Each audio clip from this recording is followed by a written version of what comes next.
Ils étaient bien plus que des personnages. Ils faisaient partie de notre vie à Genoa City. Certains d'entre eux nous ont tragiquement quittés, mais leur lumière continue de briller dans l'histoire des Feux de l'amour. Christophe St. John, né en 1966, était un acteur très complet, avec une sensibilité rare et une présence chaleureuse. Il rejoint les Feux de l'amour en 1991 pour incarner Neil Winters, un personnage central, sensible et combatif, dont les dilemmes familiaux et moraux touchent les fans depuis des décennies. Sa carrière à la télévision était impressionnante, mais c'est Neil Winters qui reste son rôle le plus iconique aux yeux du public. Le 3 février 2019, Christophe s'éteint à 52 ans des suites d'une crise cardiaque aggravée par des problèmes de santé et de consommation d'alcool, laissant un vide immense parmi ses proches et dans la série. Son héritage reste puissant. Neil Winters est à jamais une figure émotive et inspirante des Feux de l'amour. Michael Tylo était un visage familier du soap, un acteur engagé et généreux, également professeur d'art dramatique en dehors du plateau. Dans Wyatt, il a incarné les jumeaux Blade et Rick Bladeson, ce qui lui a permis de montrer toute sa versatilité. Deux personnages, deux complexités, deux destins, Sa performance était marquée par son charisme et sa capacité à incarner des rôles extrêmement différents. Il meurt le 28 septembre 2021, à 72 ans, après une maladie brève selon sa famille. Sa disparition marque la fin d'une époque. Son talent pour jouer des personnages contrastés dans un soap est resté dans les mémoires. Né en 1936, Quinn Redeker était à la fois comédien et scénariste. Il a coécrit le scénario de The Deer Hunter, prouvant que sa créativité dépassait l'écran. Dans Les Feux de l'amour, il est surtout connu pour le rôle de Rex Sterling, un homme mystérieux, parfois manipulateur, mais profondément humain, qu'il a interprété pendant de nombreuses années. Le 20 décembre 2022, Quinn Redeker meurt à 86 ans de cause naturelle. Sa carrière longue et riche, à la fois devant la caméra et en coulisses, a marqué l'histoire du soap, et Rex Sterling est encore aujourd'hui un personnage emblématique et complexe de Wyatt. Acteur canadien né en 1951, Beau Kazer a été formé au Stella Adler Studio, montrant dès le début sa passion et son sérieux pour le métier.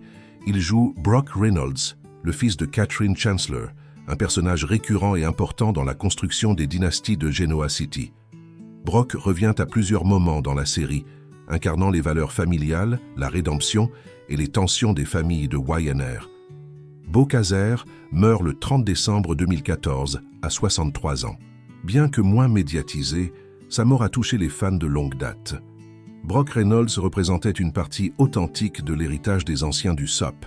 Né Gerald Rubenstein en 1932, Jerry Douglas incarne John Abbott, patriarche de la puissante famille Abbott. John Abbott avait une stature morale, une autorité tranquille, et était un pilier de la série.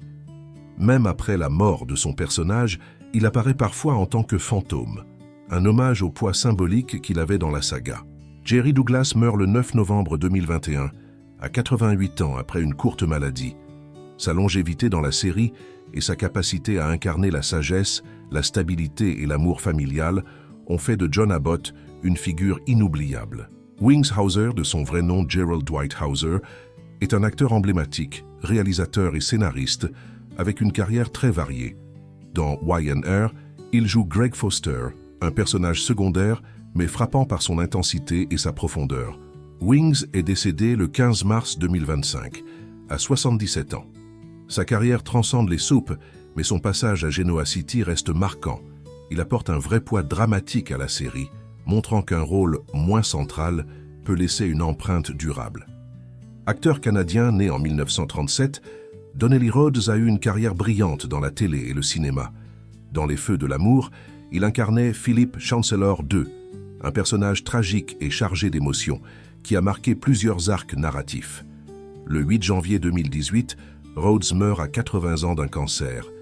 Sa voix, sa gravité et sa manière de porter ce rôle dramatique ont donné à Chancellor II une dimension très humaine, un homme avec ses failles et ses tragédies. Jeune actrice très prometteuse, Michelle Thomas incarne un rôle dans Wyatt, Callie, une figure secondaire, et marque les esprits par son naturel et son énergie. En 1997, elle reçoit un diagnostic dramatique, une forme rare de cancer, une tumeur desmoplastique à petites cellules. Elle subit des opérations, mais la maladie revient, et le 23 décembre 1998, à seulement 30 ans, elle s'éteint. Ross Coburn, né en 1950, était un acteur et auteur-compositeur très respecté. Dans Les Feux de l'amour, il a incarné Tom Fisher, un rôle qui lui a permis d'exprimer sa capacité à jouer des personnages sombres et complexes. Le 3 mars 2020, il met fin à ses jours à 69 ans, après des années de lutte contre le trouble bipolaire.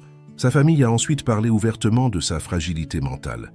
Sa mort rappelle à quel point le combat contre la santé mentale peut être invisible, mais terriblement réel. Roscoe laisse derrière lui un héritage d'acteurs passionnés, et son personnage dans YNR reste l'un des plus mémorables des fans de soap. James Houghton, né en 1948, était à la fois acteur et scénariste. Il a joué Greg Foster dans les premières années de YNR, avocat déterminé et jeune talent. Mais sa contribution ne s'arrête pas là. Il est aussi devenu scénariste pour Les Feux de l'amour et a remporté plusieurs Daytime Emmy pour ses scénarios. Il meurt le 27 août 2024 à 75 ans des suites d'un mésothéliome péritonéal, un cancer rare. Sa double carrière, acteur plus écrivain, dans le soap, montre qu'il aimait profondément l'univers de YNR. Il a aidé à façonner les histoires, les intrigues et les personnages, au-delà de son propre rôle devant la caméra. Meg Bennett, très liée à YNR, actrice plus scénariste, est décédée en 2024 selon les registres des acteurs de la série. Elle a apporté beaucoup à la structure narrative du soap à travers ses scénarios, tout en ayant une présence à l'écran. Mention issue des archives d'acteurs de YNR. Autre figure très marquante, Marla Adams, membre de la distribution des Feux de l'amour, est décédée en 2024 selon les registres d'acteurs. Elle incarnait des personnages clés dans la dynastie Abbott, Chancellor, et a eu une longue carrière dans les soaps. Basée sur les listes d'acteurs décédés de YNR, ces 12 visages, ces 12 talents, ont construit une part importante de l'histoire des Feux de l'amour. Certains étaient protagonistes, d'autres secondaires, mais tous ont contribué à faire de Genoa City un monde riche, émotionnel et vivant. À travers leur rôle, leur vie, leur succès et leur tragédie, ils nous ont marqués.